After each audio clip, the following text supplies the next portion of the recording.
Hi dears, welcome back to our channel. അപ്പോൾ ഇന്ന് നമ്മളൊരു കോട്ടൻ്റെ മെറ്റീരിയൽ വെച്ചിട്ട് 2 ലെയറിൽ വരുന്ന ഒരു ഫ്രോക്കാണ് കേട്ടോ ചെയ്യാൻ പോകുന്നത്. അപ്പോൾ ബലൂൺ സ്ലീവ് കൊടുത്തിട്ടാണ് ചെയ്യുന്നത്. അപ്പോൾ ഫസ്റ്റ് തന്നെ ഞാൻ തുണീനെ 4ആയിട്ട് മടക്കിയിട്ടിട്ടുണ്ട്. എന്നിട്ട് താഴെ ഒരു 1/2 ഇഞ്ച് വിട്ടിട്ട് മുകളിലേക്ക് നമുക്ക് എത്ര ലെങ്ത്ത് വേണമെന്ന് നോക്കിയിട്ട് മാർക്ക് ചെയ്യാം. എന്നിട്ട് അവിടെ ഒരു ലൈൻ വരച്ചു കൊടുക്കാം കേട്ടോ. എന്നിട്ട് അതിൽ നിന്ന് ഷോൾഡറും അതുപോലെ തന്നെ ആം ഹോളിൻ്റെ ലെങ്ത്തും മാർക്ക് ചെയ്ത് കൊടുക്കുക. അപ്പോൾ 6 ഇഞ്ചാണ് കൊടുക്കുന്നത്. എന്നിട്ട് അവിടെ ഒരു സ്ട്രെയിറ്റ് ലൈൻ കൊടുക്കുക. ദെൻ 8.5 ഇഞ്ച് ചെസ്റ്റും 7.5 ഇഞ്ച് വേസ്റ്റുമാണ് കൊടുക്കുന്നത് കേട്ടോ. 1.5 ഇഞ്ച് സീം അലവൻസ് കൊടുത്തിട്ട് ആ പോയിൻറ്റുകൾ തമ്മിലൊന്ന് മാർക്ക് ചെയ്ത് കൊടുക്കുക. അതിനുശേഷം നമുക്ക് ആം ഹോൾ കർവ് ഒന്ന് മാർക്ക് ചെയ്ത് കൊടുക്കുക. അപ്പോൾ ആം ഹോൾ കർവ് വെച്ചിട്ട് തന്നെ ഒന്ന് മാർക്ക് ചെയ്ത് കൊടുക്കുക കേട്ടോ. അതല്ലെങ്കിൽ 1 ഇഞ്ച് മാർക്ക് ചെയ്യുക. അതിനുശേഷം ആ 6 ഇഞ്ചിൻ്റെ പകുതി കണ്ടിട്ട് ആ ഒരു 2 പോയിൻറ്റും ജോയിൻ്റ് ആവുന്ന രീതിയിൽ കർവ് വരച്ച് കൊടുക്കുക. പിന്നെ നിങ്ങൾക്ക് എത്ര നെക്ക് വിഡ്ത്ത് വേണമെന്നുള്ളതും മാർക്ക് ചെയ്യുക. അതിനുശേഷം ഷോൾഡറിന് ഒരു ചെറിയൊരു സ്ലോപ്പ് 1/4 ഇഞ്ചിൽ അല്ലെങ്കിൽ 1/2 ഇഞ്ചിൽ സ്ലോപ്പ് കൊടുക്കുക. ഇനി നമുക്ക് കട്ട് ചെയ്തെടുക്കാം കേട്ടോ.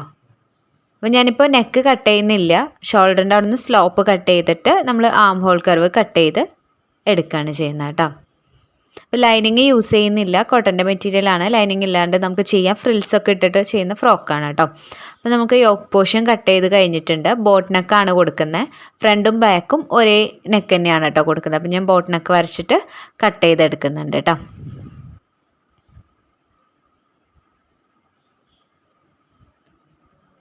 നമ്മൾ യോക്ക് പോർഷൻ കട്ട് ചെയ്ത് കഴിഞ്ഞു.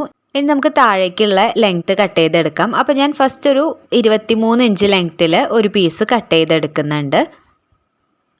23 ഇഞ്ച് ലെങ്ത്ത് എടുത്തു, പ്ലസ് ഒരു 1.5 ഇഞ്ച് സീം അലവൻസ് പോലെ എടുക്കുന്നുണ്ട് കേട്ടോ. കണ്ടോ, ഇതിപ്പോൾ ഫ്രണ്ട് പോർഷനിലേക്കുള്ളതാണ് കേട്ടോ നമ്മൾ ഈ എടുത്തിട്ടുള്ള 23 ഇഞ്ച്. ദെൻ താഴേക്ക് വീണ്ടും ഒരു 8.5 ഇഞ്ച് അല്ലെങ്കിൽ ഒരു 9 ഇഞ്ച് ലെങ്ത്തിൽ എടുക്കുന്നുണ്ട് കേട്ടോ. ഇപ്പോൾ 2 സ്റ്റെപ്പായിട്ട് ഫ്രിൽസ് കൊടുക്കാൻ വേണ്ടിയിട്ടാണ് ഇങ്ങനെ എടുത്തിട്ടുള്ളത്. ഇതിപ്പോൾ ഒരു സൈഡിലേക്കേ ആയിട്ടുള്ളൂ. ഇനി നമുക്ക് ബാക്ക് സൈഡിലേക്കും കൂടിയും സെയിം ഇത് വെച്ചിട്ട് കട്ട് ചെയ്തെടുക്കാം. അപ്പോൾ വീണ്ടും ഒരു 23 ഇഞ്ച് ലെങ്ത്തിൽ വീണ്ടും കട്ട് ചെയ്തെടുക്കുന്നുണ്ട്. അതുപോലെ തന്നെ ആ 9 ഇഞ്ചിലും കട്ട് ചെയ്തെടുക്കുന്നുണ്ട്. അപ്പോൾ 2 പീസ് വേണം, ബാക്ക് സൈഡിലോട്ടും ഫ്രണ്ട് സൈഡിലോട്ടും ആയിട്ട് കേട്ടോ. മനസ്സിലായിട്ടുണ്ടാവുമെന്ന് വിചാരിക്കുന്നു. ഇതാണ് ഫ്രണ്ടിലത്തെ, ബാക്കിലേക്കും ഫ്രണ്ടിലേക്കും ആയിട്ട് ചെറിയ പീസ് ഇപ്പം നമ്മൾ കട്ട് ചെയ്തെടുത്തത്. കണ്ടോ, 2 എണ്ണം. ബാക്കി ഇനി നമുക്കുള്ളത് ഈ ഒരു പീസാണ് കേട്ടോ. അപ്പോൾ ഇതിൽ നിന്നാണ് നമ്മൾ സ്ലീവ് കട്ട് ചെയ്യാനായിട്ട് പോകുന്നത്. അപ്പോൾ ബലൂൺ സ്ലീവാണ് കൊടുക്കുന്നത്. അപ്പോൾ ഒരു എക്സ്ട്രാ ഒരു 6 ഇഞ്ച് നമ്മൾ അവിടെ വിട്ടിട്ടുണ്ട്. പിന്നെ നമ്മൾ സ്ലീവ് സാധാരണ കട്ട് ചെയ്യുന്ന പോലെ തന്നെ ലെങ്ത്ത് കൊടുക്കുക. അതിനുശേഷം 3 ഇഞ്ച് വിഡ്ത്ത് എടുത്തിട്ടുണ്ട്. ആ ഷേപ്പ് മാർക്ക് ചെയ്ത് കൊടുക്കുക. എന്നിട്ട് കട്ട് ചെയ്തെടുക്കുക. സ്ലീവ് കട്ട് ചെയ്യാൻ എല്ലാവർക്കും അറിയുമെന്ന് വിചാരിക്കുന്നു. അറിയാത്തവരുണ്ടെങ്കിൽ നമ്മൾ വീഡിയോ മുൻപ് ചെയ്തിട്ടുണ്ട്, അതൊന്ന് കണ്ടു നോക്കാം കേട്ടോ. അപ്പോൾ എക്സ്ട്രാ നമ്മൾ മുകളിലേക്ക് കണ്ട ആ ഒരു പോയിന്റ് ഞാൻ മാർക്ക് ചെയ്തതിലും ബാക്കി ഇങ്ങോട്ട് കൂടുതൽ എടുത്തിട്ടുള്ളതാണ്. അപ്പോൾ ഈ ഒരു പീസാണ് നമ്മൾ സ്ലീവിന് വേണ്ടി എടുത്തിട്ടുള്ളത്. ലെങ്ത്ത് ആവശ്യത്തിനുള്ള ലെങ്ത്ത് നോക്കിയിട്ട് ബാക്കിയുള്ളത് ഞാൻ കട്ട് ചെയ്ത് കളയുന്നുണ്ട് കേട്ടോ. അപ്പോൾ നമ്മൾ സ്ലീവ് കട്ട് ചെയ്ത് കഴിഞ്ഞു. ഇനി നമുക്ക് സ്റ്റിച്ചിങ് നോക്കാം. അപ്പോൾ ഈസി ആയിട്ടാണ് സ്റ്റിച്ചിങ് ചെയ്യുന്നത്. അപ്പോൾ നമ്മൾ ആദ്യം തന്നെ നല്ല വശവും ചേർത്ത് വെച്ചിട്ട് ഒരു ഷോൾഡർ ജോയിൻ ചെയ്ത് കൊടുക്കുന്നുണ്ട് കേട്ടോ. അപ്പോൾ നമുക്ക് ഒരു ഷോൾഡർ ജോയിൻ ചെയ്ത് കൊടുക്കാം. അപ്പോൾ ലൈനിങ് ഒന്നും വെക്കാത്തതുകൊണ്ട് തന്നെ നമ്മൾ ജസ്റ്റ് രണ്ടും ജോയിൻ ചെയ്തിട്ട് 2 സ്റ്റിച്ചിട്ട് കൊടുക്കുകയാണ് ചെയ്യുന്നത്. അതിന് ശേഷം നമ്മളൊരു ക്രോസ് പീസ് വെച്ചിട്ട് നെക്ക് ഫിനിഷ് ചെയ്ത് എടുക്കുകയാണ് ചെയ്യുന്നത്. അപ്പോൾ ക്രോസ് പീസ് നല്ല വശത്ത് വെച്ചിട്ട് ഇതേപോലെ സ്റ്റിച്ച് ചെയ്തെടുക്കുക. നമ്മുടെ നെക്കിൻ്റെ ഷേപ്പിൽ മുഴുവനായിട്ട് സ്റ്റിച്ച് ചെയ്തെടുക്കുക. അതിന് ശേഷമാണ് നമ്മൾ രണ്ടാമത്തെ ഷോൾഡറിനെ ജോയിൻ ചെയ്യുന്നത് കേട്ടോ. അപ്പോൾ കഴിഞ്ഞ ദിവസം നമ്മളൊരു പ്രിൻസസ് കട്ട് കുർത്തിയുടെ വീഡിയോ ഇട്ടിട്ടുണ്ടായിരുന്നു. അപ്പോൾ കാണാത്ത ആരെങ്കിലും ഉണ്ടെങ്കിൽ അത് കണ്ടു നോക്കുക. അപ്പോൾ അതിലും നമ്മൾ ഈ രീതിയിലാണ് നെക്ക് ചെയ്തിട്ടുള്ളത് കേട്ടോ. അപ്പോൾ ഞാൻ നെക്ക് ഇവിടെ മുഴുവനായിട്ടും സ്റ്റിച്ച് ചെയ്തെടുത്തിട്ടുണ്ട്. ബാലൻസ് ഉള്ളത് കട്ട് ചെയ്ത് കളയാം. 2 സ്റ്റിച്ച് ഇട്ടതിന് ശേഷം നമ്മൾ ഒന്ന് കട്ട് ചെയ്ത് കൊടുക്കുക. നമുക്ക് നല്ല നീറ്റായിട്ട് അതിനെ തിരിച്ച് ബാക്ക് സൈഡിലേക്ക് തിരിച്ച് വെച്ച് അടിച്ചു കൊടുക്കാനുള്ളതാണ്. അപ്പോൾ ചെറിയ ചെറിയ കട്ടുകൾ ഇട്ട് കൊടുക്കുക. സ്റ്റിച്ചിൽ കൊള്ളാത്ത രീതിയിൽ ചെയ്യാം കേട്ടോ. ഞാനിപ്പോൾ ഇവിടെ കട്ട് ചെയ്ത് കൊടുക്കുന്നുണ്ട്. സ്റ്റിച്ചിൽ കൊള്ളാതെയും അധികം കട്ട് ചെയ്ത് പോവാതെയും നോക്കിയിട്ട് കട്ട് ചെയ്യാം കേട്ടോ. അതിനുശേഷം നമ്മളതിനെ ബാക്ക് സൈഡിലേക്ക് വെച്ചിട്ട് സ്റ്റിച്ച് ചെയ്യണം. അപ്പോൾ ഞാനിവിടെ ഷോൾഡർ അറ്റാച്ച് ചെയ്ത് കൊടുക്കുന്നുണ്ട് കേട്ടോ. ഷോൾഡർ അറ്റാച്ച് ചെയ്തതിന് ശേഷം നിവർത്തിയെടുക്കുമ്പോൾ കണ്ടോ ഈ ഒരു റൗണ്ട് ഷേപ്പിൽ കിട്ടും. ഇനി നമുക്ക് ഉൾഭാഗത്ത് വെച്ചിട്ട് സ്റ്റിച്ച് ചെയ്തെടുക്കാം. അപ്പോൾ ഇതേപോലെ മടക്കി വയ്ക്കുക. എന്നിട്ട് സ്റ്റിച്ച് ചെയ്ത് കൊടുക്കുക. അപ്പോൾ നെക്ക് നല്ല ഫിനിഷായിട്ട് ഫ്രണ്ട് സൈഡിലും ബാക്ക് സൈഡിലും നല്ല ഫിനിഷായിട്ട് കിട്ടും. ഹെമ്മിങ് ചെയ്യണമെങ്കിൽ ചെയ്യാം, സമയം ഉണ്ടെന്ന് വെച്ച് കഴിഞ്ഞാൽ അങ്ങനെ ചെയ്തോളൂ കേട്ടോ. അപ്പോൾ ഇത് ഈസി ആയിട്ട് ചെയ്യാൻ വേണ്ടിയിട്ട് ഞാൻ സ്റ്റിച്ച് ചെയ്ത് കൊടുക്കുകയാണ്. ഇതാണ് കേട്ടോ നമ്മുടെ സ്ലീവ്. അപ്പോൾ ഞാൻ പ്ലീറ്റ്സ് ഇട്ട് വെച്ചിട്ടുള്ളതാണ് കാണിക്കുന്നത്. അപ്പോൾ നമ്മൾ എക്സ്ട്രാ ഇട്ട അത്രയും സ്ഥലത്ത് നമ്മൾ പ്ലീറ്റ്സ് ഇട്ടിട്ട് അതിനെ ചുരുക്കി എടുത്തിട്ടുണ്ട്. അപ്പോൾ നമ്മൾ മോൾ ഭാഗത്ത് എങ്ങനെയാണോ പ്ലീറ്റ് ഇട്ടിട്ടുള്ളത് ഇപ്പം ഇതേപോലെയാണ് നമ്മൾ മുകളിൽ പ്ലീറ്റ് ഇടുന്നതെന്ന് വെച്ച് കഴിഞ്ഞാൽ താഴ്ഭാഗത്ത് നമ്മൾ അതിൻ്റെ ഓപ്പോസിറ്റ് ആയിട്ടാണ് കേട്ടോ പ്ലീറ്റ് ഇട്ട് കൊടുക്കേണ്ടത്. അപ്പോഴാണ് അതൊരു ബലൂൺ ടൈപ്പിൽ ഒന്നിങ്ങനെ വീർത്ത് നിൽക്കുന്ന പോലെ കണ്ടോ. ഞാൻ ഓപ്പോസിറ്റാണ് മടക്കുന്നത്, എന്നിട്ടാണ് പ്ലീറ്റ്സ് ഇടുന്നത് കേട്ടോ. അപ്പോൾ 2 സ്ലീവിനെ നമുക്ക് ഇതുപോലെ ചെയ്ത് കൊടുക്കണം. ഓക്കെ, പിന്നെ ഈ സ്ലീവിൻ്റെ അറ്റത്തായിട്ട് നമ്മളൊരു പടി പോലെ വെച്ച് കൊടുക്കുന്നുണ്ട്.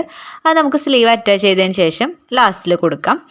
2 സ്ലീവിനെയും ഇതുപോലെ പഫിട്ട് കൊടുക്കുക. എന്നിട്ട് അതിൻ്റെ സെൻറ്റർ പോർഷൻ കണ്ടിട്ട് നമ്മുടെ ഷോൾഡറിൻ്റെ സെൻറ്ററിലായിട്ട് വെച്ച് കൊടുക്കുക. ഞാൻ സെൻറ്ററിൽ നിന്ന് ഒരു സൈഡിലേക്കാണ് ഇപ്പോൾ സ്റ്റിച്ച് ചെയ്ത് പോകുന്നത് കേട്ടോ. അതുപോലെ തന്നെ സെൻറ്റർ പോർഷനിൽ നിന്ന് അടുത്ത സൈഡിലേക്കും സ്റ്റിച്ച് ചെയ്യുക ഒരു വട്ടം. എന്നിട്ട് മുഴുവനായിട്ട് ഒരു വട്ടം കൂടിയും സ്റ്റിച്ച് ചെയ്ത് കൊടുക്കുക കേട്ടോ. ഈ മെത്തേഡിൽ നമുക്ക് 2 സ്ലീവിനെയും സ്റ്റിച്ച് ചെയ്ത് എടുക്കണം.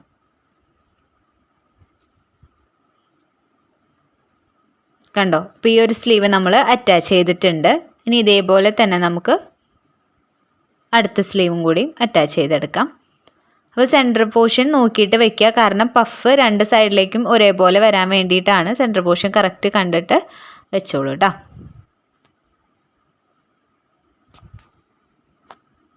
നമ്മൾ 2 സ്ലീവും സ്റ്റിച്ച് ചെയ്ത് കഴിഞ്ഞതിന് ശേഷം നമുക്ക് താഴേക്ക് പ്ലീറ്റ്സ് ഇടാനുണ്ടായിരുന്നല്ലോ. നമ്മുടെ മെഷീൻ്റെ കാണീനെ 5ലാക്കി കൊടുത്തിട്ട് ഇതേപോലെ ഒന്ന് സ്റ്റിച്ച് ചെയ്തെടുത്താൽ നമുക്ക് ഇതുപോലത്തെ പ്ലീറ്റ്സ് കിട്ടും. അതിനുശേഷം വീണ്ടും 3ലിട്ട് കൊടുക്കുക കാണി. എന്നിട്ട് നോർമലായിട്ട് അതിൻ്റെ മുകളിൽ കൂടെ ഒരു സ്റ്റിച്ച് ചെയ്യുക, അല്ലെങ്കിൽ അത് അഴിഞ്ഞു പോകും കേട്ടോ.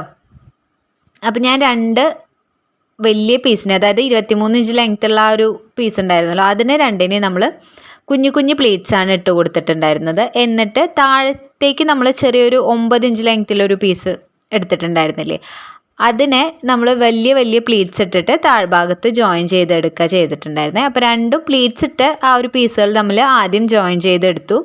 അതിനുശേഷം അതിനെ നമ്മുടെ യോക്ക് പോർഷനുമായിട്ട് അറ്റാച്ച് ചെയ്യാം. അപ്പോൾ നമുക്ക് കുറച്ചും കൂടി ഈസി ആയിട്ട് ചെയ്യാനായിട്ട് പറ്റും. ഇപ്പം ഞാൻ യോക്ക് പോർഷനുമായിട്ട് ആ പ്ലീറ്റ്സ് ഇട്ടിട്ടുള്ള ആ ഒരു പോർഷൻ അറ്റാച്ച് ചെയ്യാണ് കേട്ടോ. ഇപ്പോൾ ഒരു വട്ടം സ്റ്റിച്ച് ചെയ്തിട്ട് ഇതുപോലെ ഒന്ന് നോക്കുക, കറക്റ്റായിട്ടല്ലേ വന്നിട്ടുള്ളത് നോക്കുക.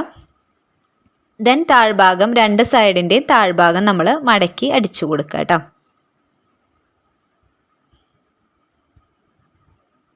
എന്തെങ്കിലും ഡൗട്ട്സ് ഉണ്ടെങ്കിൽ കമൻറ്റ് ചെയ്താൽ മതി കേട്ടോ.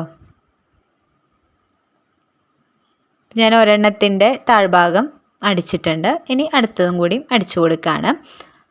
അപ്പോൾ നമ്മുടെ വീഡിയോസൊക്കെ യൂസ്ഫുൾ ആവുന്നുണ്ടെങ്കിൽ എല്ലാവരും ഒന്ന് കമൻറ്റ് ചെയ്യുക, വീഡിയോസ് ലൈക്ക് ചെയ്യുക. ആദ്യമായിട്ട് കാണുന്ന ആരെങ്കിലും ഉണ്ടെങ്കിൽ ചാനലൊന്ന് കണ്ടു നോക്കുക, വീഡിയോസൊക്കെ ഒന്ന് കണ്ടു നോക്കിയിട്ട് സബ്സ്ക്രൈബ് ചെയ്തുകൂടി സപ്പോർട്ട് ചെയ്യണം കേട്ടോ.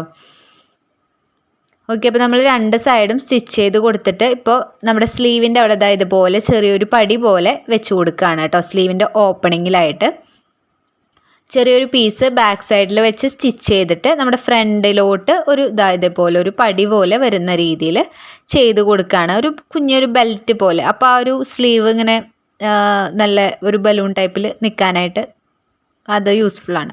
ഓക്കെ, ഇനി നമുക്ക് സ്ലീവിൻ്റെ അവിടെ നിന്ന് അറ്റാച്ച് ചെയ്യാനായിട്ട് തുടങ്ങാം. അപ്പോൾ നമ്മൾ 2 സൈഡും കൂടി ജോയിൻ ചെയ്ത് വെക്കുക. കറക്റ്റ് സ്ലീവിൻ്റെ പോർഷൻ, യോക്കിൻ്റെ പോർഷനൊക്കെ കറക്റ്റ് പോയിന്റിൽ അറ്റാച്ച് ചെയ്തതിന് ശേഷം നമുക്ക് സ്റ്റിച്ച് സ്റ്റാർട്ട് ചെയ്യുക. സ്ലീവിൻ്റെ പോയിന്റിൽ നിന്ന് സ്റ്റിച്ച് ചെയ്ത് വരിക. നമ്മളവിടെ മാർക്ക് ചെയ്തിട്ടുണ്ടാവും, ആ മാർക്കിങ്ങിനനുസരിച്ച് സ്റ്റിച്ച് ചെയ്ത് വരിക. താഴേക്ക് വരുമ്പോൾ ഒരു 1/2 ഇഞ്ചിൽ സ്റ്റിച്ച് ചെയ്ത് കൊടുത്താൽ മതി, കാരണം ലൂസായിട്ട് നമുക്ക് കിടക്കും. ഷേപ്പൊക്കെ കറക്റ്റ് ആ ഒരു പോയിന്റിൽ തന്നെ മാർക്ക് ചെയ്തതനുസരിച്ച് സ്റ്റിച്ച് ചെയ്ത് വരിക കേട്ടോ. കണ്ടോ, ഇപ്പം നമുക്ക് സ്ലീവ് നമ്മൾ എക്സ്ട്രാ എടുത്ത കാരണം കൊണ്ട് സ്ലീവ് ബാലൻസ് നിൽക്കുന്നുണ്ടാവും. അപ്പോൾ ആ പോർഷൻസൊക്കെ ഒന്ന് കട്ട് ചെയ്ത് കൊടുക്കുക. 2 സൈഡും ഇതുപോലെ തന്നെ ഷേപ്പ് ചെയ്ത് എടുക്കുക കേട്ടോ. താഴേക്ക് വരും തോറും 1/2 ഇഞ്ചിലേക്ക് സ്റ്റിച്ച് കൊണ്ടുവരിക കേട്ടോ. അപ്പോൾ ഇതാണ് ഫൈനൽ ലുക്ക് വന്നിട്ടുള്ളത് നമ്മുടെ ഫ്രോക്കിൻ്റെ. എല്ലാവർക്കും ഇഷ്ടപ്പെട്ടാൽ ലൈക്ക് ചെയ്യുക, കമൻറ്റ് ചെയ്യുക, സബ്സ്ക്രൈബ് ചെയ്യുക. താങ്ക്